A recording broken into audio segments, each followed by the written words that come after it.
รุณสวัสดิ์ค่ะท่านผู้ฟังที่นี่สถานีวิทยุกระจายเสียงแห่งประเทศไทยจังหวัดลำปางสถานีเพื่อบริการข้อมูลข่าวสารหน่วยงานภาครัฐและท้องถิ่นที่เชื่อถือได้ถูกต้องรวดเร็วพร้อมพัฒนาคุณภาพชีวิตประชาชนชาวลำปางให้ดีขึ้นอย่างยั่งยืนทำการส่งกระจายเสียงในระบบ FM ความถี่ 97 เมกะเฮิรตซ์จากอาคารห้องส่งเลขที่ 420 ถนนพหลโยธิน ตำบลหัวเวียง อำเภอเมือง จังหวัดลำปาง ตั้งแต่เวลา 5 นาฬิกาถึง 24 นาฬิกา เป็นประจำทุกวัน มีนางสาวเดือนอินตะเป็นผู้อำนวยการสถานี ช่างเทคนิคประกอบด้วย นายประสานทิมทอง นายแหลมเพชรนันตาแสง นายอิทธิพลปวงจันทร์ นายภูพิงพงศิริแสน และว่าที่ร้อยตรีอาทิตย์วรรณวารีสำหรับผู้ประกาศประกอบด้วย นางกาญจนาอินทา นายอมริตจานุวี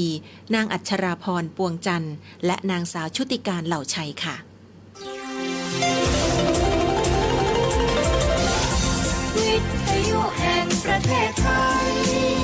ให้ความรู้คู่ความสุข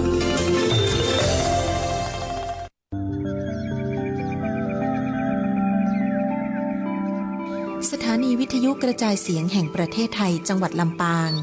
FM 97 เมกะ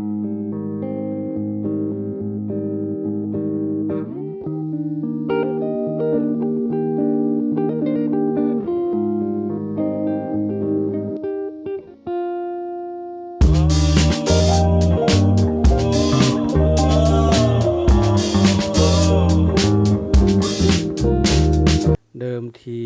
จิตนี่ประพัดสอนกิเลสจรทำฮือมัวหมองคัดจิตฮือใสไร่ละอองพุทธผ่องโพธิจิตสุขาวดี ก็ขอเจริญสุขเจริญศีลเจริญธรรมจงมีแก่บรรดาศรัทธาญาติโยมสาธุชนคนดีทั้งหลายที่กำลังรับฟังรายการธรรมะยามเจ้าอูจาภาษาธรรมทางสวทลำปางในช่วงเวลา 5 โมงถึง 6 โมงเจ้าก็เป็นช่วงเวลาที่พุทธศาสนิกชนทั้งหลายที่มีความสนใจฟักใฝ่ในธรรมะคำสอนของพระสัมมาสัมพุทธเจ้าได้มาติดตามลามตัวยรับฟังธรรมะจากพระสงฆ์องค์ข้าเจ้าจากหลายที่หลายแห่งหลายวัดหลายวาซึ่งนำมาเป็นแนวทางในการประพฤติปฏิบัติให้เกิดความสุขกายสุขใจตลอดจนถึงจะได้ช่วยกันเผยแผ่พระพุทธศาสนาของเฮาที่ธรรมะหรือว่าหลักคำสอนต่างๆนั่นจะบ่ได้สูญหายที่เฮาจะได้ช่วยกันรักษาต่อไปการเผยแผ่ธรรมะของพระพุทธศาสนานั่นก็มีหลากหลายวิธีต่างๆศรัทธาญาติโยมบางทีเฮาก็อาจจะหู้หันนอกจากการโอ้การจาบรรยายหรือว่าเป็นการบอกเล่าบอกกล่าวเล่าเรื่องชาดกต่างๆหรือแม้กระทั่งเฮาได้ฟังธรรมที่เป็นพื้นเมืองก็ดีเนาะที่พระสงฆ์องค์ข้าเจ้าได้เทศน์ตลอดจนถึงอาจจะทำเป็นคลิปสั้นๆลงใน TikTok ลงใน YouTube โซเชียลต่างๆนี่ก็ถือว่าเป็นการช่วยกันเผยแผ่ธรรมะของพระพุทธศาสนาของเฮาแต่ก็เฮาก็ต้องเอาหลักของพระพุทธศาสนานั่นเป็นที่ตั้งเอาหลักคำสอนของพระพุทธเจ้านี่เป็นที่ตั้งมาจากที่ไหนพ่องหลักคำสอนในส่วนใหญ่แล้วก็มาจากพระไตรปิฎก 84,000 พระธรรมขันธ์ที่เขาจะได้หยิบยกกันมาเผยแผ่มาบอกมากล่าวมาตักเตือน คนทั้งหลายที่อยู่ในโลกนี้ศรัทธาญาติโยมติดตามรับฟังทุกครั้งเนาะที่ออกอากาศก็ดีเนาะเฮาก็จะได้ฮู้ว่าพระสงฆ์องค์ข้าเจ้าเปิ้นได้นำเรื่องราวหยังต่างๆมาอู้มาจาให้กับศรัทธาญาติโยมได้ฟังพ่อง เพราะว่าหยังเพราะว่าคนทุกคนนั่นก็อยากจะเอาหยังสักอย่างหนึ่งเนี่ยมาเป็นที่พึ่งทั้งอกทั้งใจพุทธศาสนาหรือว่าศาสนานี่มันจะเกิดขึ้นมาได้เนี่ยหรือว่าศาสนานี่จะเกิดขึ้นมาได้ง่ายๆศรัทธาเขาต้องนึกถึงหลักของพุทธศาสนาของเฮานี่นะว่ากว่าที่พระพุทธเจ้าเนี่ยตามชาดกตามตำนานตามประวัติเนี่ยกว่าจะมาเป็นพระพุทธเจ้าได้นี่ต้องปฏิบัติกายพบหลายจาตุศรัทธาโอ้แต่ละจาตุแต่ละพบนี่เกิดเป็นหลายๆอย่างเป็นสัตว์ก็มีเป็นคนก็มีตีได้บำเพ็ญเพียรบำเพ็ญบุญหรือว่าได้สร้างคุณงามความดีไว้เฮาก็ได้ศึกษาจากตำรับตำราต่างๆก็ถือว่ากว่าจะได้มาเป็นพระพุทธเจ้าได้นี่โอ้มันจะธรรมดาเนาะต้องสร้างบุญบารมีหลายกับหลายแสนหลายจาตุหลายภพสถามันบ่ใช่ง่ายๆเพราะนั่นเนี่ยการที่จะเกิดศาสนาขึ้นได้เนี่ยมันก็ต้องมีหลักก็จะต้องมีองค์ประกอบอย่างต่างๆให้มันครบบ่ใช่ว่านับได้นับจะเกิดขึ้นมาได้เหมือนกับศาสนาพุทธเฮาที่เฮาได้รับฟังธรรมะของพระองค์เนี่ยเฮาท่านอาจารย์ก็ยังเกิดอยู่นะว่าโอ้เฮามาฟังดูแล้วเนี่ยบ่ใช่ธรรมดากว่าพระองค์จะได้บรรลุธรรมกว่าจะได้มาศึกษาได้มาค้นพบสิ่งที่ว่าพ้นทุกข์ใดเนี่ยมันบ่ใช่ง่ายก่อนที่จะมาเกิดเนาะหรือว่าประสูติเนี่ยจาตุที่เป็นเจ้าชายสิทธัตถะเนี่ยมันบ่ใช่ว่าจะต้องจาตุเดียวถึงจะได้เพราะฉะนั้นศรัทธาญาติโยมทั้งหลายเฮานี่มันมีบุญเพิ่นมีหน้าบุญได้เกิดมาพบกับพระพุทธศาสนาของเฮานี่ได้พบปะกับพระพุทธเจ้าได้พบปะกับพระธรรมคำสอนได้พบกับพระสงฆ์องค์เจ้าที่เป็นเนื้อหน้าบุญของพระสัมมาสัมพุทธเจ้าที่จะได้นำหลักธรรมะคำสอนของพระองค์นั่นมาเผยแผ่มันเกิดขจรขจายไปกว้างไกลขึ้นโนศรัทธาลองดูถ้าเหล่าประวัตินี่มันจะใจเวลาเหมือนเกินลงไปศรัทธาเนาะเพราะว่ากว่าที่พระองค์จะบรรลุธรรมอย่างต่างๆเนี่ยมันต้องใช้เวลาหลายแสนกับโอ้นักเนาะถ้าอธิบายแล้วนี่ใช้เวลาพอสมควรอยู่แต่เฮาก็ฮู้แบบพอเข้าใจเรื่องของประวัติเนาะคนเฮาทุกคนมันต้องมีประวัติมันมีตำราถ้ามีการจารึกหรือว่าจารึกเขียนไว้นี่แสดงว่ามันมีข้าวโค้งที่ค่อนข้างจะจริงสาระบ่จะเล่ามาปากต่อปากเหมือนกับมันเป็นศิลาจารึกถามว่าถ้ามันบ่มีจริงบ่มีมูลเนี่ยมันก็สามารถที่จะไปบันทึกได้คนเฮามันคงจะบ่ได้ไปเกิดเขียนเอาคนเดียวเป็นตุเป็นตะเป็นเรื่องเป็นราวโอ้โหมันจะธรรมดาสถามันก็ยากด้วยบางครั้งเนี่ยเฮาดูจากเนื้อหาสาระประวัติอันอย่างต่างๆเนี่ยหนังสือเป็นเล่มๆนี่เปิ้นเขียนมาเป็นเล่มเนี่ยแสดงว่ามันต้องมีข้าวมีมูลเหมือนกับเหตุเกิดอันหยังก็แล้วแต่สถานในโลกนี่มันก็ต้องมีมูลก่อนเฮาถึงจะเอามาเล่าได้เฮาถึงจะเอามาเขียนเอามาบันทึกได้บ่ใช่ว่าโอ้เอามาเล่ามาบ่มีมูลบ่มีเหตุบ่มีเก้าบ่มีเงาแล้วเฮาจะเอามาเล่าได้เป็นเรื่องเป็นราวเนี่ยมันเป็นไปบ่ได้เรื่องทุกสิ่งทุกอย่างที่มันเขียนขึ้นมาเนี่ยมันก็ต้องมีมูลมันก็ต้องมีเหตุที่มันเกิดขึ้นมาก่อนเนี่ยเฮาดูประวัติของพระพุทธเจ้าก็ดีหรือว่า ชาดกตำนานอย่างต่างๆเนี่ยที่เกี่ยวกับพระองค์เนี่ยโอ้มันเยอะแยะมากมายศรัทธาญาติโยมก็ได้ศึกษาของแล้วเป็นบางเรื่องบางอย่างเนาะดังนั้นเฮาเองเนี่ยในฐานะที่เป็นชาวพุทธเนี่ยได้มาพบปะกับพระธรรมคำสอนเนี่ยเพิ่นถึงบอกว่ามันต้องเกิดจากความเชื่อหมายว่าเขาต้องเชื่อมั่นว่าพระพุทธเจ้ามีจริงนะถ้าเขาบ่มีความเชื่อว่าพระพุทธเจ้ามีจริงนี่มันก็บ่ใครเชื่อให้มันว่ามันจะแท้ก็จริงก็เนี่ยนะหลักของความเชื่อเนี่ยเขาต้องเชื่ออย่างอีก่อนว่าพระพุทธเจ้านี่ต้องมีจริงถ้ามีจริงเพิ่นก็คงบ่เขียนเป็นประวัติเป็นหนังสือเป็นตำรามาเป็นโอ้โหเยอะแยะมากมายธรรมะคำสอนของพระองค์นี่เป็นพระไตรปิฎกเป็นเล่มนะมันก็คิดว่ามันก็ต้องมีข้าวมีมูลมาละเนาะมันก็ต้องมีติไปติมาทุกสิ่งทุกอย่างมันก็เหมือนกับเฮาละศรัทธาญาติโยมจะอู้หยังจะว่าหยังเล่าหยังเป็นเรื่องเป็นราวมันก็ต้องมีมูลมีข้าวความจริงมาก่อนต้องเมื่อความจริงด้วยนะมันต้องมีมูลมีข้าวมาก่อนบ่เจอนับได้นับว่านับได้นับเล่าถึงคนนั่นคนนี้เนี่ยมันบ่ใจเป็นเรื่องเป็นราวอย่างนี้นะอันนี้เฮามาข้อ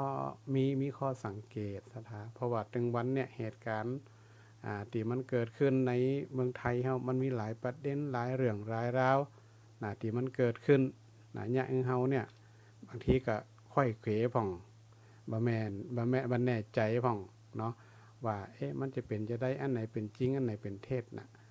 ความจริงเฮาวิเคราะห์ตามหลักของพระไตรปิฎกในเรื่องธรรมะคำสอนหรือว่าประวัติตำรับตำราต่างๆเนี่ยอาตมาก็คิดว่าถ้าเฮาศึกษาอย่างเข้าใจอย่างลึกซึ้งอย่างท่องแท้นะบ่ลึกซึ้งก็ได้แต่เข้าใจอย่างท่องแท้ว่าพระพุทธศาสนาของเฮาเนี่ยมันเกิดขึ้นได้จะได้ประวัติของ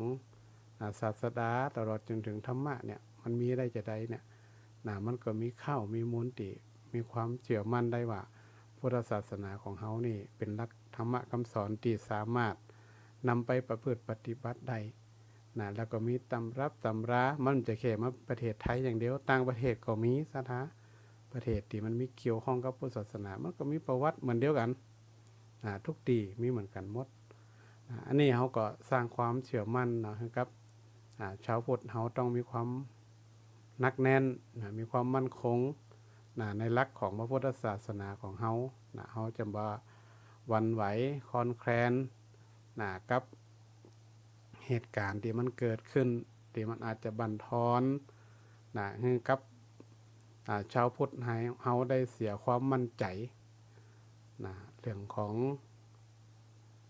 ต่างๆที่มันเกิดขึ้นเหตุการณ์ต่างๆก็อันนี้คิดว่าคงจะบ่เล่าในรายละเอียดเนาะศรัทธาญาติโยมก็คงติดตามข่าวสารเนาะข่าวสารต่างๆของตั้งวัดวาอารามเฮาตลอดจนถึงเรื่องของศาสนาพุทธของเฮาคงจะติดตามข่าวอยู่อันนี้ก็ถือว่าเป็นบทบาทสำคัญเฮาในฐานะที่ชาวพุทธช่วยกันดูช่วยกันทำช่วยกันศึกษาแล้วก็นำไปปฏิบัติให้มันเกิดความมั่นคงในหลักของพระพุทธศาสนาของเฮาดังนั้นในช่วงนี้ก็ถือว่าเป็นช่วงที่ใกล้ที่จะเข้าพรรษาบ้านเฮาตั้งเหนือเฮาเข้าพรรษาใกล้มาแล้วเหตุการณ์ต่างๆเกี่ยวกับพุทธศาสนาเนี่ยมันอาจจะเกิดขึ้นในเรื่องที่มันบ่ค่อยเหมาะบ่ค่อยควรต่างๆเนี่ยเฮาก็อาจจะได้ช่วยกันพิจารณาช่วยกันดูเนาะใจสติใจปัญญาของเฮาเนี่ยในการพิจารณาเหตุการณ์ที่มันจะเกิดขึ้นอนาคตก็ดีหรือว่ามันเกิดขึ้นในปัจจุบันนี่ก็ดีเพื่อที่จะบ่ให้เฮานั้นได้หลงผิดหลงทางในเมื่อเฮามีความศรัทธาเลื่อมใสในพระพุทธศาสนาแล้วนี่เฮาจะไปบิดไปเบี้ยวมาได้ศาสนาของเฮานี่ถือว่าเป็นศาสนาที่สามารถพิสูจน์ได้เนาะบ่สามารถพิสูจน์ได้ในหลักคำสอนโดยเฉพาะหลักที่จะอู้ถึงในวันสำคัญที่จะถึงนี่ก็คือวันเข้าพรรษาเนี่ยเนาะก็ถือว่าเป็นหลักธรรมที่ เอาสามารถพิสูจน์ได้นะนั่นก็คงจะกล่าวประวัติความเป็นมาของวันเข้าพรรษาสักเล็กน้อยศรัทธาเนาะเพื่อจะให้ศรัทธาได้เข้าใจแล้วก็ได้ฟื้นเนาะเป็นห้องฟื้นความจำบางทีเขาก็อาจจะหันตั้งซื้อก็ดีหรือว่าหันตั้งได้ยินพระสงฆ์องค์ข้าเจ้าหันพระสงฆ์องค์ข้าเจ้าเปิ่นได้เอามาอู้มาจ่าของแล้วว่าวันเข้าพรรษาเนี่ยมันเป็นจะได้มันมีจะได้พองอย่างเงี้ยนะก็จะเริ่มจากวัน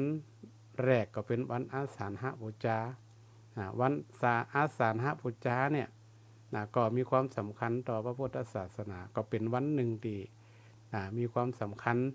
ที่ชาวพุทธเฮาก็ดีหรือว่าคนตั้งเหนือเฮามีความกระตือรือร้นที่จะช่วยกันรักษาประเพณีวัฒนธรรมในช่วงวันเข้าพรรษาหรือวันอาสาฬหบูชาเข้าพรรษาอาสาฬหบูชาก็เข้าพรรษาเนี่ยมันอยู่คนละวันศรัทธาเนาะเพราะอะไรอย่างเพราะเรามีความเชื่อว่าวันเนี้ยเป็นวันที่พระสงฆ์องค์ข้าเจ้าก็จะได้หยุดพักจารีกต่างๆก็มีเหตุยกเว้นอยู่แต่ก็มีความจำเป็นต่ออันที่ถึงจะหยุดข้างได้อันนี้ก็จะไปว่าแห่งวันหนึ่งวันอาสาฬหบูชาเนี่ยเป็นวันที่เอาและท่านทั้งหลายเนี่ยจะนิยมมาวัดกันก็ถือว่าชาวพุทธเขาจะมาวัดกันนักศรัทธาวันอาสาฬหบูชานี่นะปีนี้ก็ตรงกับวันที่20กรกฎาคมที่จะถึงนี่วันอาสาฬหบูชาเนี่ยมีความสำคัญอย่างใดก็มีความสำคัญอยู่ประมาณ 2-3 ประการประการแรกเนี่ยเป็นวันที่พระพุทธเจ้าแสดงธรรมชื่อว่าธรรมจักรปวัตตนสูตรซึ่งเป็นธรรมะที่พระองค์ได้ค้นพบครั้งแรกติญะแห่งปนตุกพระองค์ได้ค้นพบครั้งแรกแสดงแก่ไผแสดงแก่ปัญจวัคคีย์ทั้ง5พอแสดงจบก็ปรากฏว่าพระโกณฑัญญะซึ่งเป็นหัวหน้าปัญจวัคคีย์ทั้ง5เนี่ยได้ดวงตาเห็นธรรมคำว่าดวงตาเห็นธรรมนี่แสดงว่ามีความเข้าใจเข้าใจในธรรมะที่สอนก็เหมือนกับเฮาเนี่ยศรัทธาถ้าเปิ่นอธิบายเรื่องนี้เนี่ยเฮาเข้าใจเนี่ยถ้าเฮาอู้ถึงสมัยก่อนสมัยพุทธเจ้าก็เฮาอาจจะได้ดวงตาเห็นธรรมก็ได้ความเข้าใจชัดเจนนี่แต่ว่าความเข้าใจนี่มันแตกต่างกันกับยุคปัจจุบันศรัทธาเนาะจะไปเทียบกันบ่ได้เทียบกันบ่ได้เนาะในสมัยนั้นนี่เพิ่นเข้าใจแบบลึกซึ้งเนาะของเฮานี่เข้าใจแบบธรรมดาแบบผิวเผินก็ได้ดวงตาเห็นธรรมกล่าวว่าสิ่งใดสิ่งหนึ่งเกิดขึ้นเป็นธรรมดาสิ่งนั่นย่อมดับไปเป็นธรรมดาเนี่ยเข้าใจว่าจะศรัทธาเข้าใจอย่างเงี้ยเฮายกตัวอย่างเนาะอย่างเฮาสมมติเฮายกตัวอย่างว่าในช่วงกลางพรรษาจะเข้าพรรษาเนี่ยเปิ่นมีการรณรงค์งดเหล้าเข้าพรรษาถ้าเฮาเข้าใจว่าเพราะอย่างเปิ่นถึงรณรงค์งดเหล้าเข้าพรรษาแล้วสามารถปฏิบัติได้ด้วยปฏิบัติได้ด้วยเนี่ยคือความเข้าใจชัดเจนมันก็จะเกิดขึ้นมันก็จะมีความแตกต่างกันในสมัยก่อนกับสมัยปัจจุบันนี่เนาะอันนี้เป็นธรรมจักรเป็นธรรมกันแรกที่พระพุทธเจ้าแสดงแก่ปัญจวัคคีย์ทั้ง5ปรากฏว่าในเมื่อโกณฑัญญะเนี่ยได้เข้าใจหรือว่าได้ดวงตาเห็นธรรมเข้าใจในธรรมะที่พระพุทธเจ้าแสดงเปิ้นก็เข้าใจแต่แยะเปิ้นก็เลยขอบวชเป็นพระสงฆ์รูปแรกในพระพุทธศาสนา แล้วก็พุทธศาสนาของเฮาก็มีพระรัตนตรัยครบ3ประการก็คือพระพุทธพระธรรมพระสงฆ์นี่ศรัทธามีความสำคัญอย่างนี้ถ้าถามว่าวันอาสาฬหบูชาที่ว่ามีความสำคัญเนี่ยถ้าพระรัตนตรัยเฮาบ่ครบนะมีแต่พระพุทธและพระธรรมพระสงฆ์ยังบ่เกิดขึ้นเนี่ยมันก็บ่พระรัตนตรัยมันก็บ่สมบูรณ์นะอันนี้ในเมื่อโกณฑัญญะเนี่ยเปิ้นขอบวชเป็นรูปแรกก็เป็นพระอัญญาโกณฑัญญะนะที่เป็นได้ตั้งในต่อมาแน่ศรัทธาญาติโยมก็อาจจะได้ฟังพ่องเนาะวันนี้ก็อาจจะขอได้เหมือนกับมาทบทวนเนาะกับคณะศรัทธาญาติโยมตั้งหลายส่วนในเนื้อหาสาระของธรรมจักรกับปวัตนสูตรเป็นธรรมกันแรกเนี่ยของพระพุทธเจ้าหรือพระพุทธองค์เนี่ยก็เป็นธรรมะที่บอกกล่าวถึงลักอยู่ประมาณ2ประการลักที่1ก็คือเรื่องของการปฏิบัติการประพฤติปฏิบัติว่าบ่ฮือไปมกมุ่นในกามคุณเกินไปซึ่งมันก็เป็นที่พระสงฆ์องค์ข้าเจ้าเนี่ยมันก็จะเนี่ยเกิดกิเลสตัณหาแล้วประการที่2ก็คือว่าบ่ฮึเข่งหรือว่าบ่ฮึทรมานตัวเองเนาะเกินไปก็มีอยู่ประมาณ2ประการนี่แหละหลักที่สำคัญหมายความว่าถ้าเราไปมกมุ่นอยู่ในกามคุณต่างๆเนี่ยมันจะเนี่ยให้กิเลสตัณหามันก็บ่สามารถที่จะเป็นแนวทางในการจะบรรลุธรรมหรือว่าบรรลุความที่เราตั้งใจหรือว่าเป็นสิ่งที่เป็นเครื่องกีดกั้นปิดคัดขวางเนาะบ่สามารถจะเฮาได้บรรลุธรรมก็ได้มันก็สามารถแปลได้หลายอย่างประการที่2ก็คือเรื่องของการทรมานตัวเก่าบ่ให้ลำบากเกินไปการบำเพ็ญเพียรต่างๆเนี่ยก็หมายความว่าถ้าเฮาบังคับตัวเก่าเกินไปเนี่ยมันก็บ่สามารถที่จะบรรลุได้เพิ่นว่าเข่งไปเนาะเข่งไปพระพุทธเจ้าก็เลยสอนให้เฮาได้ปฏิบัติตามแนวทางสายกลางเพราะว่าสายกลางก็คือมรรคมีองค์8และสิ่งที่เกิดขึ้นเนี่ยในช่วงที่พระองค์ได้บรรลุธรรมเนี่ยที่ได้ฮู้ว่าความลุกพ้นจากทุกข์เนี่ยต่างพ้นทุกข์เนี่ยมันจะได้ก็คือมรรค8ปกติแล้วความจริงเนี่ยชีวิตของคนเฮาทุกคนนี่ศรัทธาญาติโยมมันก็ถือว่าเป็นสิ่งที่เฮาจะต้องเจอก็คือเรื่องของความทุกข์พระพุทธองค์ก็ได้ค้นพบสัจธรรมที่ชื่อว่าอริยสัจ4อริยสัจ4นี่เป็นหนทางที่จะให้เฮาพ้นทุกข์ได้เป็นแนวทางเป็นแนวทางเปิ้นเฮาเป็นสัจจะความจริงอันประเสริฐของคนเฮาเนี่ยที่จะให้คนเฮาได้พ้นจากความทุกข์ก็คือห่างจากกิเลสตัณหาทั้งหลายเฮาก็ต้องศึกษาก่อนว่าความทุกข์คือหยังอันแรกก็คือความทุกข์คือหยังทุกข์ก็เกิดจากตัวของเฮาก็คือบ่ความสบายกายบ่สบายใจอยู่ที่ไหนบ่ม่วนกินบ่หวานนี่เนาะเพิ่นว่าอันนั้นก็คือความทุกข์ทุกข์มันก็อยู่ที่ว่าไผเป็นคนสร้างถ้าเฮาสร้างเองเนี่ยก็แน่นอนที่สุดความทุกข์มันก็ย่อมเกิดขึ้นอันที่2สมุทัยปัญหาเหตุก่อนเหตุ เหตุที่ให้เกิดทุกข์นะคือหยังเนาะประการที่3เปิ้นฮ้อนิโรธนี่คือการดับทุกข์การดับทุกข์นะเฮาจะเนี่ยวิธีเปิ้นฮ้อวิธีการจะได้เฮาจะดับทุกข์ได้นะวิธีการ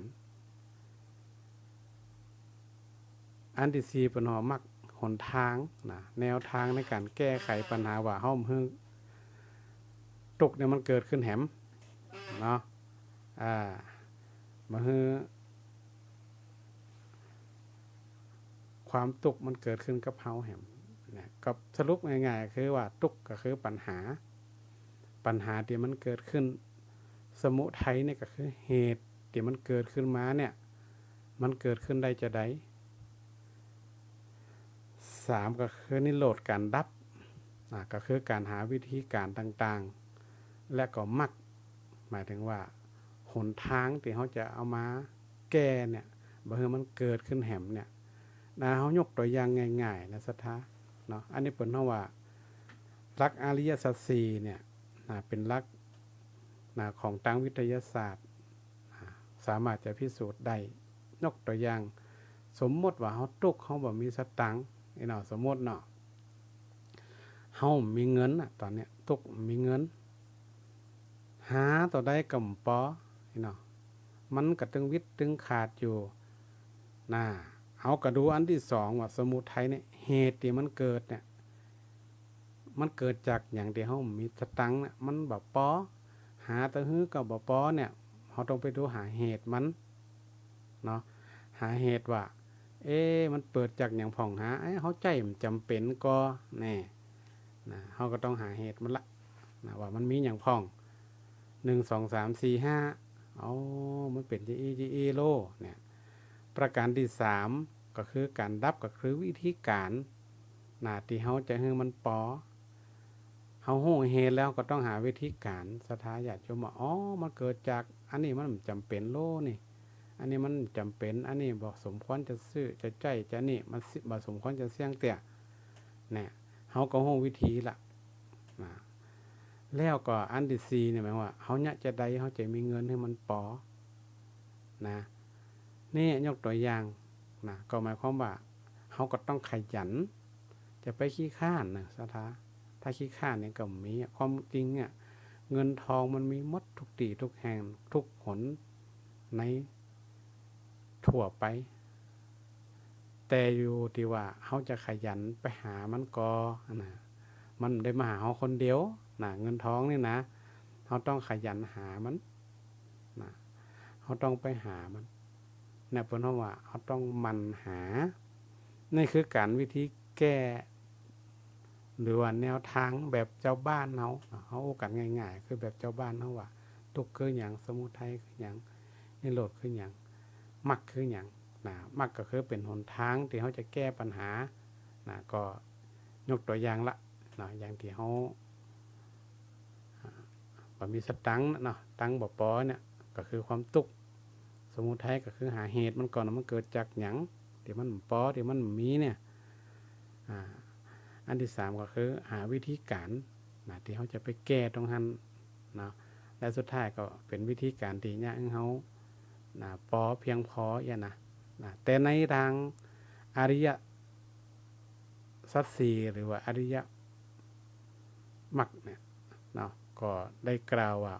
คำว่ามรรค8เนี่ยหนทางในการแก้ไขปัญหาในการดับทุกข์มันมีองค์ประกอบอยู่ถึง8หรือว่ามันมีถึงหมด8อย่างสถา8อย่างก่อนเฮาฟังแล้วนี่โอ้โหมันจะง่ายนะแต่เฮาวิธีแก้ที่อาตมายกตัวอย่างศรัทธาญาติโยมทั้งหลายเนี่ยหันว่าเป็นวิธีการแบบง่ายๆที่สังคมไทยเฮาเจออยู่ที่เฮาความเป็นอยู่เฮาเจออยู่ปัญหาก็คือความทุกข์เราเนี่ยอันที่1ก็คือสัมมาทิฏฐิสัมมาทิฏฐิเนี่ยว่ามีปัญญาเห็นชอบหมายถึงว่าเฮาจะต้องปฏิบัติเหมาะสมตามความจริงโดยสติปัญญาอันนี้มันจะเป็นเรื่องของจิตเรื่องของสติปัญญาบนศรัทธามันก็จะสูงขึ้นไป ประการที่สองสัมมาสังกัปปะก็คือดำริก็คือใจความคิดพิจารณาในทางที่เป็นสิ่งที่ดีหรือบ่ดีนะเฮาบ่ไปตกหลุมมัวเมาในสิ่งที่มันบ่ดีอันนี้เป็นเฮาใจสมองนะสมองในการคิดพิจารณาว่าอันไหนเป็นสิ่งดีอันไหนเป็นสิ่งบ่ดีเฮาจะต้องพิจารณาประการที่3คือสัมมาวาจาก็คือการเจรจาชอบก็คือการอู้การจานะก็จะต้องเป็นคำอู้ที่สุภาพนะเป็นสิ่งที่สร้างสรรค์นะเป็นสิ่งที่อู้แล้วให้มันมีสาระประโยชน์นะบ่อู้ที่มันไร้สาระอู้บ่เรื่องเปิงปังอันนั้นมันก็ใจมันได้นะก็มีท่านผู้รู้ท่านหนึ่งนะเพิ่นบอกว่าคนที่จะอู้หรือว่าที่เขาสามารถจะคบได้เนี่ยนะก็จะต้องเป็นคนที่บ่เจ็บปากสว่างนะปากสว่างนี่ก็หมายความว่าเป็นคนที่อู้ไปเลยเนาะอันดีก็ว่าอันดีก็ว่าหมดนี่ก็มีสาระประโยชน์หยังนะอันนี้คนเป็นสัมมาวาจานี่เป็นหมายถึงว่าการอู้ในสิ่งที่มันเป็นประโยชน์นะเป็นสิ่งที่สร้างสรรค์เป็นสิ่งที่ดีงามนะอู้แล้วเกิดความฮักเกิดความสามัคคีเกิดความปองดองกันอย่างนี้เนาะคำในความหมายของสัมมาวาจานี่นะต่อไปสัมมากัมมันตะสัมมากัมมันตะนี่คือความประพฤติที่ชอบก็ความประพฤติหมายว่าการปฏิบัติตัวของเฮาเนี่ยอยู่ที่ดีที่งามอยู่ในทำนองของธรรมอยู่ในศีลอยู่ในธรรมบ่ผิดศีลผิดวินัยอย่างต่างๆเนี่ยในบทนอกสัมมากัมมันตะเนาะการประพฤติการปฏิบัติของเฮาอันที่5บทนอกสัมมาอาชีวะก็คืออาชีพชอบก็คือว่าอาชีพที่มันมีความสุจริตไปคดไปโกงบ่เอาเปรียบคนอื่นไปเบียดไปปังเอาของเปิ่นมาหรือว่าเป็นอาชีพที่มันบ่ผิดกฎหมายเนาะที่มันผิดกฎหมายบ้านเมืองบ่ผิดศีลบ่ผิดธรรมอีนะอันนี้คือปฏิบัติตามอาชีพของเฮาเป็นว่าอาชีพที่สุจริตเนาะอันที่6ในเป็นว่าสัมมาวายามะมีความพยายามมีความอุตสาหะมีความอดทนต่อการต่องานปฏิบัติต่อหน้าที่ของเฮาให้เกิดความสำเร็จตามวัตถุประสงค์อันที่7ในปนสัมมาสติหมายถึงมีการมีสติชอบการใจสติอยู่ตลอดเวลาในการที่ทำกิจกรรมหรือว่าทำการงานต่างๆเฮาก็ต้องมีสติอยู่ตลอดเวลาบ่ทำให้จิตเลื่อนลอยเฮาก็อยู่ว่าเฮาเนี่ยยังอยู่ดำรงอยู่เป็นปกติรู้ตัวอยู่สม่ำเสมอประการที่8เป็นนว่าสัมมาสมาธิสมาธิก็คือว่ามีความตั้งมั่นเนาะตั้งมั่นมีจิตสงบบ่ฟุ้งบ่เฟ้อบ่ไปเลยเนาะเนี่ยเฮานี่ได้เว้นจากกิเลสนิวรณ์อยู่เสมอหมายถึงว่าเนี่ยเฮานั่นบ่ให้กิเลสเฮาเข้ามาครอบงำของเฮาเฮาก็ต้องมีความตั้งมั่นตั้งมั่นในสิ่งที่เฮาทำตั้งมั่นในสิ่งที่เฮาได้ประพฤติปฏิบัติเนี่ยอันเนี้ยสิ่งเหล่านี้เนี่ยมรรค8เนี่ยหรือว่าหนทางน่ะที่เฮาจะไปแก้ไขถ้าเฮาสามารถปฏิบัติหนทางถึง8เส้นนี้ได้เนี่ยเฮาก็สามารถไปแก้ปัญหาในการดับทุกข์ที่มันเกิดขึ้นได้อันนี้มันเป็นธรรมะชั้นสูงศรัทธาญาติโยมทั้งหลายแต่ว่าถ้าเป็นธรรมะแบบเจ้าบ้านเฮาก็อย่างที่ได้ยกตัวอย่างดังกี้ถ้ายกตัวอย่างสักอย่างนึงเนาะสมมติว่าเฮาหิวข้าวสมมติหิวเนี่ยมันเป็นความทุกข์หิวแล้วมันเกิดจากหยังนี่เฮาต้องหาเหตุละไม่ได้กินข้าวก้าอย่างนี้เนาะเฮาไม่ได้กินข้าวมาก่ออย่างเงี้ยวิธีการแก้ก็คือว่าเฮาไปกินข้าวเนี่ยไปกินข้าวมันก็หายปวดละต่อไปเรื่องของมรรคของแนวทางเนี่ยต่อไปเฮาต้องกินข้าวตรงเวลานี่มันเป็นวิธีการแล้วก็เป็นแนวทางที่จะได้แก้ปัญหาว่าเมื่อเฮาได้เป็นทุกข์แหมละ อันนี้เป็นเอาวิธีการแก้แบบชาวบ้านแบบพื้นฐานแบบทั่วไปนะแต่ในมรรคมีองค์8เนี่ยหรือว่าในธรรมจักรกับปวัตนสูตรเนี่ยเป็นธรรมะที่ค่อนข้างจะสูงนะสถาที่อู้กันนี่ก็คือว่าหมอกพอเข้าใจเนาะหมอกพอเข้าใจว่าในวันอาสาฬหปุจจาเนี่ยมันมีธรรมะอย่างพ่องและเนื้อหาสาระมันเป็นจะได้นะก็ธรรมะหรือว่าปฐมมัตเทศนาหรือทำกันแรกของพระพุทธเจ้าที่เป็นแสดงเนี่ยก็คือแสดงในวันเนี้ยวันอาสาฬหปุจจาที่เฮาและท่านทั้งหลายเนี่ยมาวัดมาว่ากันเนาะเดี๋ยวเฮาก็ฮู้ว่าเปิ้นมาหยังอีน่ะมาวัดมาว่าเปิ้นมาก็มาวันศีลใหญ่วันเข้าพรรษาเฮาเข้าใจอย่างอี้มาได้ แต่ในความหมายจริงๆแล้วเนี่ยการมาวัดมาว่ามันก็มีเป้าหมายมีวัตถุประสงค์อยู่เพราะนั่นก็ในเรื่องของวันอาสาฬหปุจจาเนี่ยนะก็เป็นวันที่พระพุทธเจ้าเนี่ยได้แสดงธรรมครั้งแรกนะก็ชื่อว่าธรรมจักรกับปวัตนสูตรเป็นแนวทางหนทางที่พระพุทธองค์เปิ่นได้ศึกษาได้ค้นพบหนทางที่ให้มันพ้นทุกข์ก็คือเรื่องของอริยสัจสี่ก็คือความจริงอันประเสริฐ4ประการก็คือทุกข์สมุทัยนิโรธมรรคที่เราสามารถวิเคราะห์แล้วก็นำไปปฏิบัติเหมือนกับเป็นแนวของวิทยาศาสตร์สามารถแก้ปัญหาได้โดยที่เราใจรักวิธีการที่ชัดเจนแล้วก็มักมีองค์8เป็นแนวทางที่จะให้ดับทุกข์โดยถาวรมี8ประการที่ได้กล่าวมาแล้วเนี่ยเฮาก็ต้องปฏิบัติได้มันถึงจะดับได้สถาถึงวันนี้เฮาหมายถึงว่าถ้าเฮาเทียบกับสถาเจ้าบ้านเฮาเนี่ยก็ขอให้ว่าได้เข้าใจรักเบื้องต้นของเฮาก็ยังดีเฮาเข้าใจเรื่องศีลเรื่องธรรมเนี่ยก็ยังดีขอฮู้เบื้องต้นในเรื่องของธรรมะสูงๆเนี่ยเฮาก็เข้าใจว่านี่มันเป็นแนวทางที่พระพุทธเจ้าเปิ้นได้ศึกษาได้ค้นพบแล้วก็มาเป็นแนวทางมาบอกมากล่าวมาเผยแผ่ให้กับพระสงฆ์องค์ข้าเจ้าก็ดีหรือว่าพุทธศาสนิกชนที่ได้ตามรอยของพระองค์ของพุทธเจ้าอันนี้มันก็เท้ามองอยู่แล้วก็เท้าสามารถปฏิบัติได้มันก็บ่ยากละแต่เฮาก็บ่ถึงขนาดที่ว่าปฏิบัติได้เป๊ะหมดทุกอย่างเนาะเพราะว่ายุคสมัยสังคมบัดเดียวมันมีการเปลี่ยนแปลงไปอย่างที่เฮาและท่านทั้งหลายเนี่ย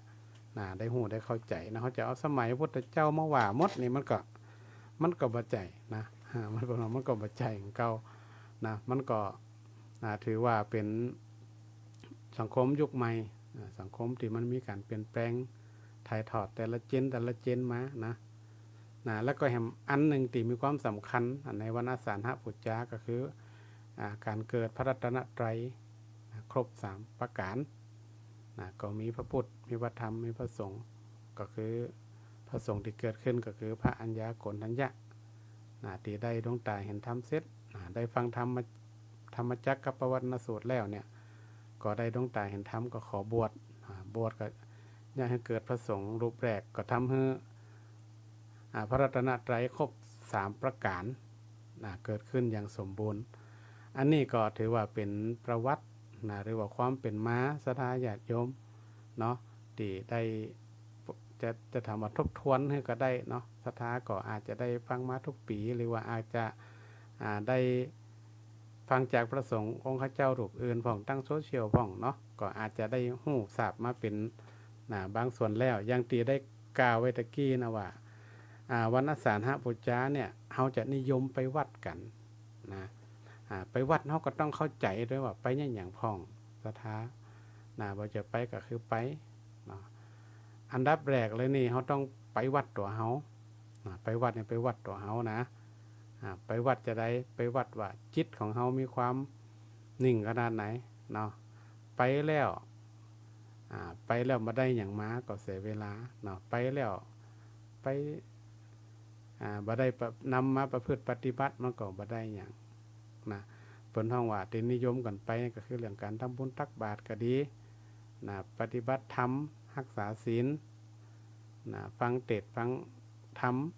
สวดมนต์ก็ดีมันก็มีเวียนเทียนตัวเนาะเวียนเทียนตัวเนี่ยเฮาไปแล้วเฮาก็ต้องปฏิบัติเฮาต้องเข้าใจด้วยว่าไปวัดตัวเฮาก็ได้ขนาดไหนเนาะไปวัดไปวานี่นะมันสิว่าเพิ่นไปเฮาก็ไปแต่ไปแล้วเฮาก็ต้องรู้วัตถุประสงค์ว่าเฮาไปหยังไปทำบุญกะไปฟังธรรมกะไปรักษาศีลกะไปสวดมนต์กะไปเวียนเทียนอย่างต่างๆเนี่ยกิจกรรมต่างๆหมู่นี้เนี่ยเฮาก็ต้องเข้าใจเฮาเข้าใจว่าเฮาไปแล้วเนี่ยสร้างความสุขความสบายใจเฮาก่อนสร้างความดีอย่างเฮาจิตของเฮาเนี่ยดีขึ้นก่อเพราะจิตนี่ปกติของคนเฮาเนี่ยมันดีจิตใจนี่ดีจิตใจสะอาดทุกคนอยู่แล้วนะแต่สิ่งหนึ่งที่มันยากให้จิตของเฮามันอาจจะขุ่นมัวไปก็คือเรื่องของกิเลสตัณหากิเลสมันเกิดขึ้นมันยากให้จิตเฮาเริ่มหม่นหมองไปนะแต่เฮามาวัดเนี่ยเฮาก็ต้องการคัดมาวัดคัดกิเลสคัดจิตคัดใจเฮาเนี่ยให้มันใสขึ้นก็หมายความว่าจิตใจเฮาจะต้องใสขึ้นเฮาต้องเข้าใจเฮาต้องปฏิบัติอย่างต้องมาสวดมนต์มาสวดมนต์ถึงวันเนี่ยทุกวันพระแต่เวลาพ้นจากวันพระไปอยู่บ้านไปว่าคนนั้นคนนี้จิตใจยังมีความอิจฉาริษยายังมีจิตใจที่โลภตัณหาอยู่เนี่ยมันก็สามารถจะคัดใจเฮาสามารถคัดจิตใจเฮาได้นะศรัทธาเพราะนั้นเรื่องของการเฮาไปวัดเนี่ยเฮาก็ต้องมี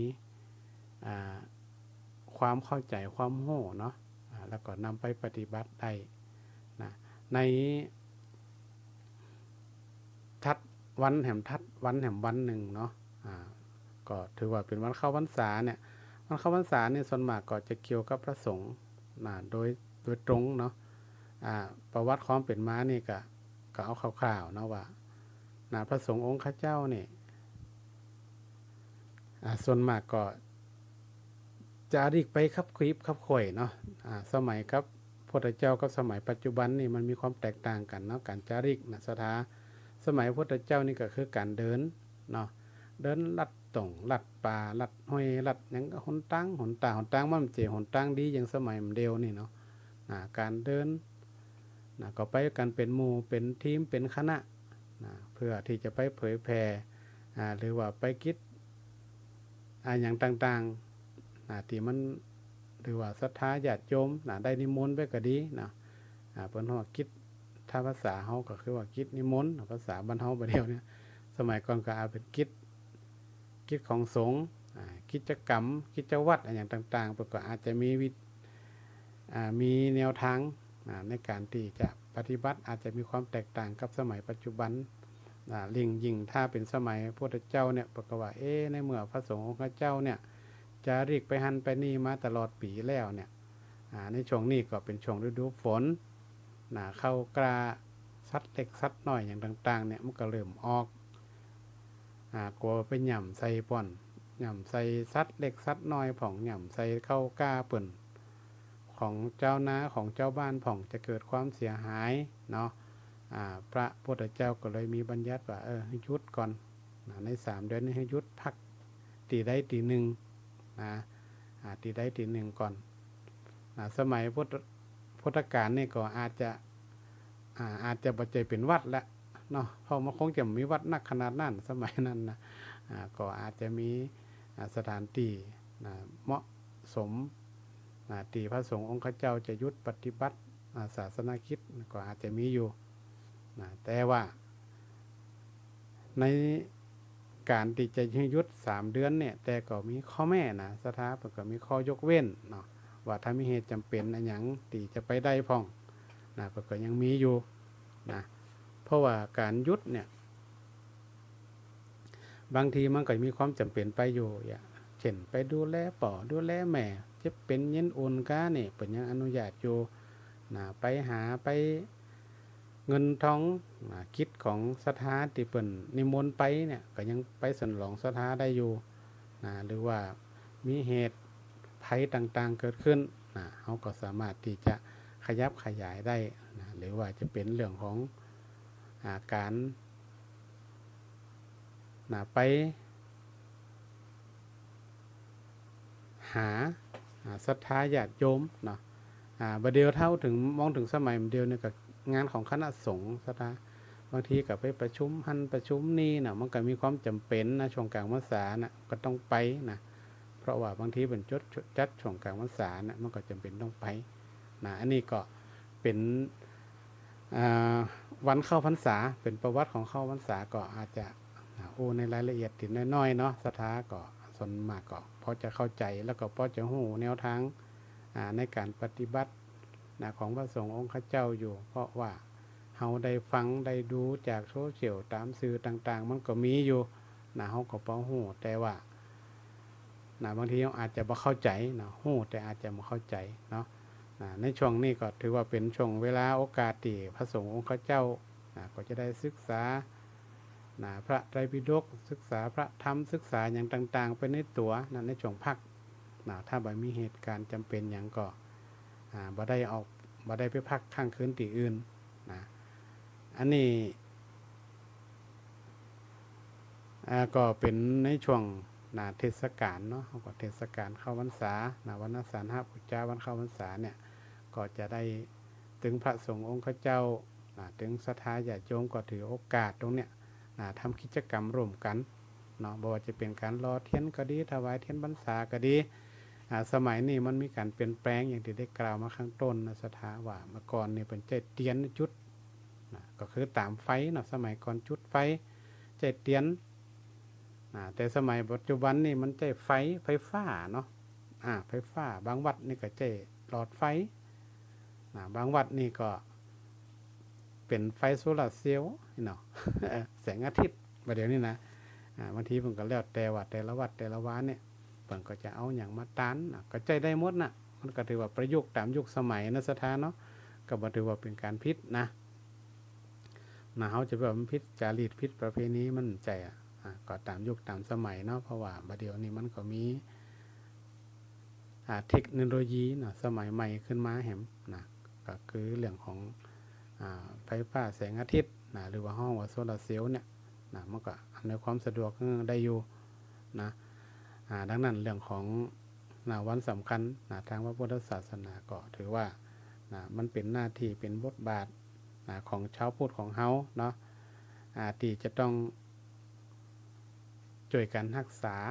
ประเพณีวัฒนธรรมที่ดีอันไหนที่สิ่งที่มันดีอยู่แล้วเฮาก็รักษาไว้ปฏิบัติทำไว้บ่ให้มันสูญหายไป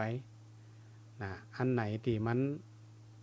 คิดว่ามันจำเป็นต้องปรับเปลี่ยนเนาะมันก็ต้องไปตามยุคตามสมัยโดยเฉพาะศรัทธาญาติโยมทุกท่านทุกคนตอนยุคสมัยใหม่เจนรุ่นใหม่นี่เนาะเขาจะให้เขามาวัดมาว้าอย่างสมัยรุ่นเฮานี่โอ้มันยากเฮาก็ต้องหาวิธีการจะได้ที่จะให้เรารุ่นใหม่เนี่ยเข้าวัดเข้าว้าอย่างน้อยที่สุดก็มากับพ่อกับแม่ถ้าว่าพ่อแม่บ่นำมาบ่เป็นตัวอย่างบ่เป็นแบบอย่างที่นำมาวัดละอ่อนมันก็ยากที่จะเข้ามาโดยที่จริงมันเข้ามาคนเดียวนี่มันก็บ่มาเพราะนั้นเนี่ยเฮาเนี่ยในฐานะเป็นพ่อเป็นแม่เนี่ยเฮาก็ต้องนำเขามาก่อนเป็นเบื้องต้นถ้ามาบ่อยครั้งเข้าเนี่ยถ้ามาก็ยังมีความเชื่อว่าละอ่อนมันก็ยังมีจิตมีใจที่มีความฮักบ้านเกิดของตัวเก่าเนาะโดยเฉพาะวัดวาอารามศาสนาของเฮานี่ก็คงจะเข้ามาได้อยู่แต่เฮาก็ต้องช่วยกันสนับสนุนเนาะลูกหลานเฮาได้เข้ามาวัดมาว้าพ่องเนาะอย่างน้อยก็มาทำกิจกรรมทำโน่นทำนี่เวียนเทียนก็ยังดีเนาะถ้าจงเจ้าบ่ได้มาก็มาตอนเย็นมาเวียนเทียนมาหยังไหว้พระสวดมนต์อันนี้ก็จะเป็นสิ่งที่ดีที่เราจะได้ส่งเสริมให้ลูกให้หลานเฮาเนี่ยได้มีโอกาสเข้าวัดเข้าวาเฮาก็ถือโอกาสเข้าวัดมาด้วยเนาะสมัยก่อนนี่เปิ่นนอนวัดเนาะพ่อแม่บรรพบุรุษเฮานี่เปิ่นนึงปลาไปวัดไปนอนวัดนอนว้าหิวซ่าหิวตะกากับข้าวกับปลาเครื่องใจไม้สอยจำเป็นต่างๆเปิ่นหิวไปฮือปู่ฮือย่าฮือตาฮือยาย ฮือป่อฮือแม่มาวัดมาว้าเนาะสมัยมันเดียวมันนอนวัดมันมีน้อยนะมันบ่ใครมีละกิจกรรมมานอนวัดนี่นะมันโดยเหตุโดยปัจจัยหลายๆอย่างสถาแต่ละวัดแต่ละว้าก็บ่เหมือนกันนะมันก็มีเหตุของมันนะเฮาก็บ่ว่ากันแต่ว่าอย่างน้อยที่สุดเฮาก็ส่งเสริมให้ลูกให้หลานเฮาได้มาวัดมาว้าของได้มาทำวัดสวดมนต์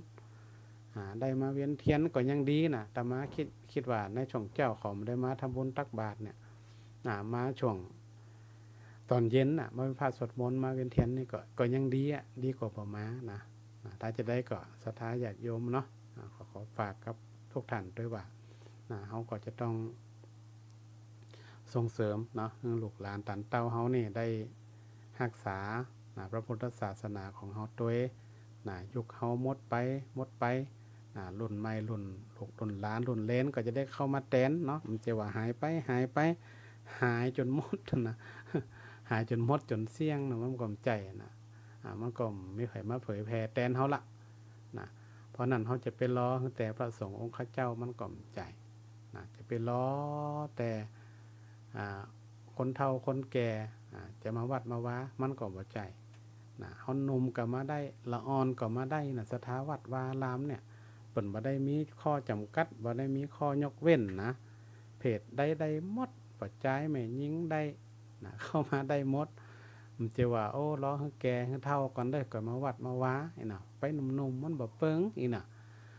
คนนี่มันเข้าใจผิดสถารอให้เฒ่าให้แก่ก่อนนี่เข้าใจผิด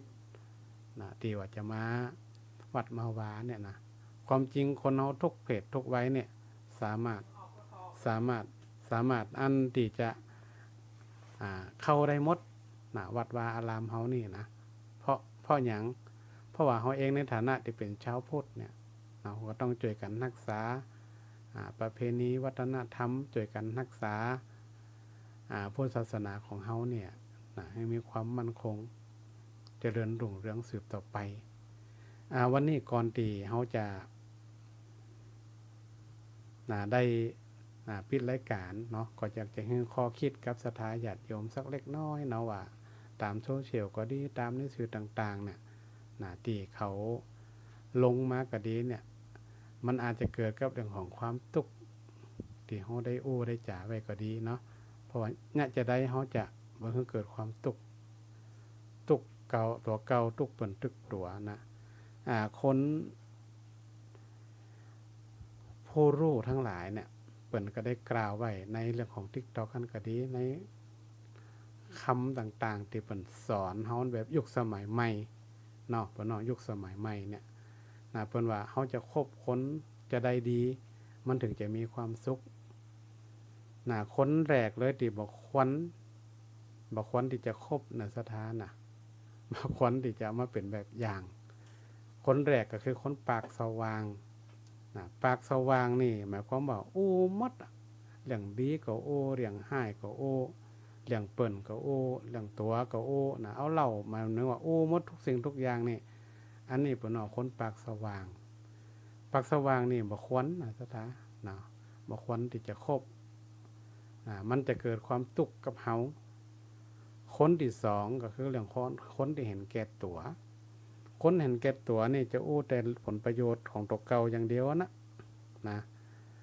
ถ้าเฮาไปคบหาสมาคมตัวนี่เฮาก็จะตุกตัวเฮาก็จะตุกอกตุกใจตัวจะทำดีก็เปิ้นสักตึงหื้อกระจ่างแต่เปิ้นก็ตึงหันประโยชน์แก่คนอื่นเปิ้นก็เอาประโยชน์ส่วนตัวอย่างเดียวคนที่สามคือคนขี้อิจฉาสถาโอ้คนประเภทนี้เปิ้นหยังก็อิจฉาเปิ้นคอยเปิ้นบางทีก็เป็นเหล่าเปิ้นพ่องว่าเปิ้นเป็นจังนั้นจังนี้เหล่าใส่ความเปิ้นพ่องก็มีหยังก็มีอันนี้ก็เป็นคนที่บ่น่าคบเนาะ มันน่าคบบ่น่ามาใส่ใจคนต่อไปก็คือเรื่องของคนเนรคุณบ่รู้จักบุญคุณคนนี่โอ้เฮาก็มาบ่นมาจมคนเดียวเนี่ยทำคนตึ้งเคินอย่างเงี้ยเฮาทำดีกับเขาขนาดไหนเขาก็รู้จักคุณค่าของความดีของเฮาเนี่ยมันก็มีประโยชน์หยังเพิ่นฮ้องว่าคนบ่รู้จักบุญคุณทำดีกับเขาฮือเขาอันนั้นโอ้บางคนนี่ถึงเวลามาขอตังค์ยืมตังค์เฮาฮือไปหมด ถึงเวลาเฮาทุกข์ลำบากไปหานี่บ่มีบ่ช่วยเฮาอย่างนี้นี่มันได้นะเพิ่นฮ้องว่ายังเฮาเป็นทุกข์บ่ได้เพราะฉะนั้นและคนแห่งประเภทหนึ่งคือบ่มีศีลบ่มีธรรมเลยซะทาเนาะบ่มีศีลบ่มีธรรมบ่ฮู้จักอันไหนดีอันไหนชั่วบ่ฮู้จักอันไหนควรปฏิบัติควรปฏิบัติถ้าคนประเภทนี้ยิ่งไปกันใหญ่เลยนะมีศีลมีธรรมเนี่ยคบไปก็ลำบากคบไปก็ยากนะที่จะเกิดความสุขได้นะแต่ก็มีแห่งหลายๆประเภทนะสถาเนาะที่เฮาก็ควรจะนะเข้าใจเนาะว่าคนเฮาในยุคสมัยปัจจุบันนี่มันมีหลายประเภทมันมีหลายแบบมันมีหลายอย่างที่อาตมายกตัวอย่างก็อาจจะเป็นแค่ตัวอย่างตามในสื่อนะที่อาตมาหยิบขึ้นมาที่เพิ่นกันเนาะนะเพิ่นกันนะในสื่อต่างๆบ่ได้แต่ความจริงก็อาจจะมีนักกว่านั้นหรือน้อยกว่านั้นก็ได้หรืออาจบางคนก็อาจจะชอบก็ได้หรืออาจจะบ่ชอบก็ได้คนประเภทนี้นะคนที่ชอบโดยเฉพาะขี้อิจฉาริษยาคนอื่นนี่ได้ยากนะคน 3-4 ประเภทเนาะ1คนขี้อิจฉาริษยาคนหันแก่ตัวคนปากสว่างนะคนที่บ่รู้จักบุญคุณคนนะแล้วก็คนมีศีลมีธรรมนี่ถ้าเฮาครบตัวนี่เฮาถึงจะทุกข์ใจละนะคนประเภทมื้อนี้เพราะนั้นถ้าอันไหนที่เฮาเลี้ยงได้เนาะเฮาก็เลี้ยงพร้อมนะเฮาต้องพิจารณาเอาอันไหนเลี้ยงได้เฮาก็เลี้ยงอันไหนที่เฮาจะคบหาเฮาคิดว่าได้นะห่างๆได้ก็ดีนะแต่เฮาคิดว่าน่ามันจำเป็นเนาะนะจำเป็นตัวก็พอได้อยู่นะพอได้อยู่เพราะนั้นก็ขอฝากกับศรัทธาญาติโยมทุกท่านทุกคนเนาะว่าเข้าเทศกาลเข้าพรรษาปีนี้เฮาก็คงจะใกล้วัดไหนก็ไปวัดหั่นเนาะเฮาศรัทธาวัดไหนเฮาก็ไปหั่นโดยเฉพาะบ้านของตัวเก่าวัดของตัวเก่านี่มันจะหลีกเลี่ยงบ่ได้นะเฮาก็ต้องไปสนับสนุนส่งเสริมนะกิจกรรมงานของวัดบ้านเฮานะเพื่อที่จะให้กำลังอกกำลังใจซึ่งกันและกันนะตลอดถึงสร้างความฮักความสามัคคีเนาะให้มันเกิดขึ้นแล้วก็ให้พระพุทธศาสนาของเฮาเนี่ยมีความมั่นคงถาวรแล้วก็ประเพณีวัฒนธรรมต่างๆที่เฮาทำกันมาเฮาก็ทำกันเหมือนเดิมได้ก็ทำวันดาวันหยังเฮาข้าวต้มขนมเฮาก็เนี่ยกันอยู่แล้วที่สำคัญที่สุดก็คืออย่าไปลืมเนาะจวนลูกหลานตันเต้าเล็กละอ่อนคนรุ่นใหม่เนี่ยไปรวมตัวอย่างที่ว่าตะกี้นะว่าอย่างน้อยที่สุดก็ขอได้ไปทำวัดสวดมนต์แล้วก็เวียนเทียนตอนเย็นก็ยังดีนะพอจ่องเจ้านี่เขาถึงบ่ลูกเนี่ยเนาะลูกบ่ตันมันเป็นวันหยุดเขาตัวก็ไปตอนกลางคืนก็แรงๆนั่นก็ยังดีก็ยังถือว่าได้ให้ลูกหลานละอ่อนคนรุ่นใหม่เนี่ยได้ไปร่วมกันสืบสานรักษาพุทธศาสนาของเฮาเนี่ยให้มีความเจริญรุ่งเรืองเป็นที่สืบทอดสืบสานให้กับคนรุ่นหลังของเฮาเนี่ยได้มีโอกาสรักษาต่อไปวันนี้ก็ต้องขออนุโมทนากับศรัทธาญาติโยมทุกท่านที่ได้ติดตามรับฟังรายการธรรมะยามเจ้าแล้วก็ได้ให้กำลังอกกำลังใจแก่พระสงฆ์องค์ข้าเจ้าที่ได้มามาจานำธรรมะมาบรรยายมาก็ดีก็ขอทุกท่านได้เป็นผู้ที่มีเจริญด้วยศีลเจริญด้วยธรรมมีอายุวรรณะสุขภระปฏิภาณธนสารสมบัติยิ่งขึ้นไปทุกท่านทุกคนด้วยเทอญติดตามรับฟังรายการธรรมะยามเช้าได้ใหม่ในวันและเวลาเดียวกันนี้ทางสถานีวิทยุกระจายเสียงแห่งประเทศไทยจังหวัดลำปาง FM 97 MHz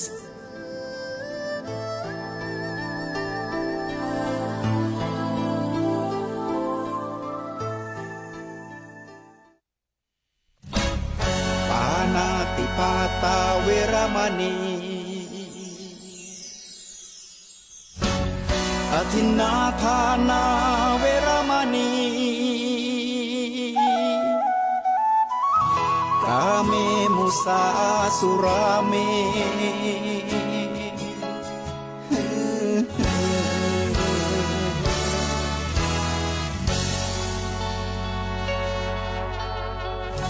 ศีลคือข้อห้ามธรรมคือข้อให้พุทธองค์ตรัสไว้ชี้ทางใจให้ภาคเพียรเบญจศีลเบญจธรรมท่องจำสมัยเราเป็นนักเรียนธรรมะไม่เคยแปรเปลี่ยนแต่เรายังจำได้ไหมมาทวงคำมันหมู่บ้านศีลห้าถือเป็นพันธะชาวพุทธทุกคนทั่วไทยสำนักพุทธขับเคลื่อนธรรมจุดเทียนสว่างที่กลางหัวใจสังคมจะร่มเย็นได้ศีลธรรมในใจต้องมีเบญจศีลว่ายังไงไหนลองท่องมา ข้อหนึ่งห้ามฆ่าสัตว์ข้อสองห้ามลักทรัพย์ข้อสามห้ามประพฤติผิดในกามข้อสี่ห้ามพูดเท็จข้อห้าห้ามดื่มสุรา แล้วเบญจะทำทั้งห้าว่าอย่างไรในบอกชัดๆอีกที ข้อหนึ่งเมตตากรุณาข้อสองสัมมาอาชีพข้อสามกามสังวรข้อสี่ต้องมีสัจจะข้อห้าสติสัมปชัญญะ ศีลห้าข้อทำห้าข้อทำใจทำได้สักข้อหรือยังมีศีลสุขล้ำมีธรรมสุขใจวอนพี่น้องไทยช่วยกันใส่ใจจริงจังยุคสมัยสื่อออนไลน์ทั้งโทษโจมตีใจเราทุกทางมีศีลมีธรรมเคียงข้างชีวิตพบทางสุขใจ สถานีวิทยุกระจายเสียงแห่งประเทศไทยและเครือข่ายทั่วประเทศเสนอข่าวต้นชั่วโมงรู้เร็ว